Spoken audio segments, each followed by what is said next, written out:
Hi there, Year 9s, and welcome to the English YouTube channel. Today I'll be talking to you about the play that we're about to study, and that is Shakespeare's Macbeth. In particular, I'm going to be talking to you about whether or not the main character, Macbeth, can be considered a tragic hero. You'll remember from Year 8 when we studied Shakespeare's most villainous villains that we looked at Claudius, Shylock, Iago, Cassius, and Richard III, all well-known and accepted villains, and we talked about why they were villains and what they did to deserve that title. So we're going to be looking at whether Macbeth is just simply another of Shakespeare's villains, or is he something more? It's easy to think of Macbeth as the face of true evil in the play, but many claim that he's in fact what we call a tragic hero. So what exactly is a tragic hero? The name's a pretty good clue. It's a hero or a protagonist that is in some way tragic, but there's a lot more to it than that. Aristotle, the Greek philosopher, first defined the concept of a tragic hero and identified a number of characteristics that define the tragic hero in literature. The main traits are generally identified as being of noble status, possessing a fatal flaw, often a personality trait, and, as a result of this fatal flaw, the character experiences a downfall of some kind, which is often death. So a tragic hero is a character, usually the main one, who makes a mistake in judgment that ultimately leads to his or her undoing. Aristotle had a lot to say on the subject of tragic heroes, including certain characteristics that their stories possess. Some of these characteristics include some scary-looking Greek words. Thanks, Aristotle. And here's a basic breakdown of what they mean. You can go back to this slide later and discuss with your teacher to learn more about these terms and their meanings. Firstly, hamartia, the tragic flaw that leads to the hero's demise or downfall. Hubris, when the hero disrespects the natural order because of his or her own pride. Peripeteia, when the hero experiences a reversal of fate. Ananoriasis, when the hero makes an important discovery, and catharsis, the pity, sadness or fear that the audience feel towards the hero after his or her downfall. So let's take a look at Macbeth. Initially we see him as a man of greatness, a loyal subject to the king and a hero who has killed the traitorous Thane of Cawdor and then had that title given to him by King Duncan. Earlier in the play, he seems brave, honourable, and possessing high morals.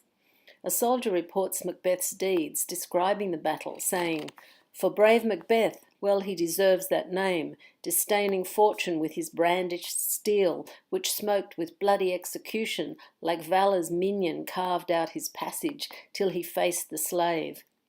Basically, the captain's saying here that Macbeth should have died in battle, but he was stronger than his fate. The witches prophesy, "All hail Macbeth, hail to thee, Thane of Glamis. All hail Macbeth, hail to thee, Thane of Cawdor. All hail Macbeth, that shalt be king hereafter." After his encounter with the three witches, and the first of their prophecies coming true, that he will become Thane of Cawdor, Macbeth begins to think about the possibility of becoming king. The audience initially admires him for his accomplishments and can relate to his desire to be king, since ambition is a common human drive. But do the witches influence Macbeth by planting the seed that spurs his ambition, or do his own deep desires and ambition push him forward? Does he have control over his fate? The witches never mention murdering King Duncan. This thought comes from Macbeth. At first he rejects the idea, saying, "This supernatural soliciting cannot be ill, cannot be good." Their premonition that Macbeth shall be king thereafter triggers his ambition and leads to murderous consequences. Macbeth makes clear that ambition does drive his actions. He states as early as Act 1 that his sense of ambition is vaulting. In his famous quote, "I have no spur to prick the sides of my intent, only vaulting ambition, which o'erleaps itself and falls on the other." Macbeth has been a trusted subject, and King Duncan is full of praise. saying, "Valiant cousin, worthy gentleman," and later refers to him as worthy Thane. The manner in which the leaders of his country speak about Macbeth truly shows his respectable and honourable nature. Duncan speaks highly of Macbeth, unaware of the destiny that Macbeth will later impose upon him. Macbeth is presented as a man of action who steps up when he is needed, but also he's presented as a man of kindness and love when he is away from the battlefield. When Macbeth advises his wife of the prophecy, she speaks of his loving and kind nature, saying, "Yet do I fear thy nature. It is too full of the milk of human kindness to catch the nearest way. Thou wouldst be great, art not without ambition, but without the illness should attend it." So does chance or fate play a role? At first Macbeth seems to think so, saying, "If chance will have me king, why chance may crown me without my stir." He also uses the famous phrase, "Come what come may." So Macbeth briefly seems to decide simply to let chance take its course, rather than fighting what may simply be inevitable. But then does his ambition and that of his wife take over? When Macbeth makes plans to murder King Duncan, his moral code is still evident, but it is beginning to be corrupted by his ambition. In this quote, the reader can see Macbeth struggling with the evil that he is about to commit. "My thought, whose murder yet is but fantastical, shakes so my single state of man that function is smothered in surmise." Later in the same scene, he says, "Why do I yield to that suggestion, whose horrid image doth unfix my hair and make my seated heart knock at my ribs against the use of nature?" Our earliest perceptions of Macbeth as a brave soldier are further eroded when we see how easily he can be manipulated by Lady Macbeth. Macbeth told his wife of the prophecies, and she expresses her concern about his nature. He is a mixed character, with a seeming capacity for virtue at the start, but no strength of character to rein in his inner lust for power, or to resist his wife's coercion. At the beginning of the play, he treats Lady Macbeth as an equal, if not a more dominant partner. In fact, when Macbeth expresses that he has second thoughts about killing Duncan, his ambitious wife urges him on by attacking his masculinity. When Macbeth says, "We will proceed no further with this business," Lady Macbeth responds by asking, "Art thou afeard to be the same in thine own act of valour as thou art in desire?"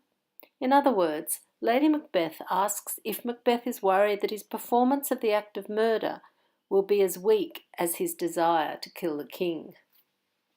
She insists her husband is acting like an impotent coward.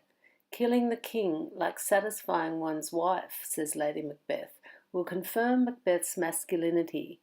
When you durst do it, then you were a man." So back to the concept of Macbeth as tragic hero.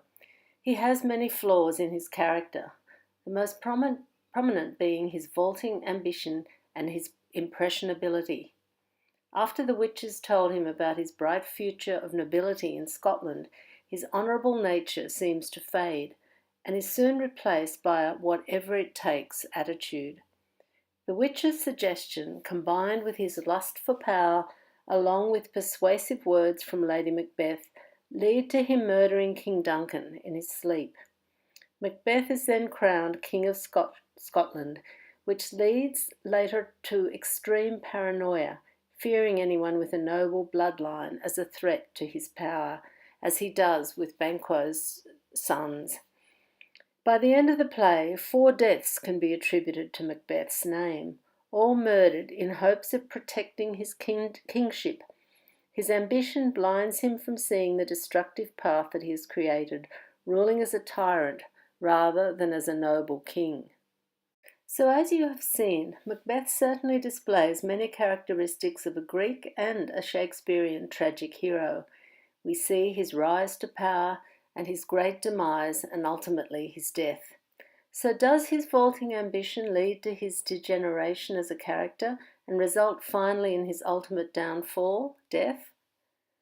Was he a good man whose goodness was subverted by his wife, or by the prophecy of the witches? Or were these evil characteristics within him right from the start? There is evidence in the play to support both points of view. Which do you think?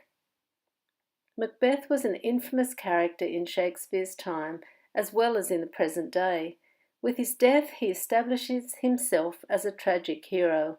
The audience are made starkly aware of the danger of ambition, and good is re-established at the end of the play.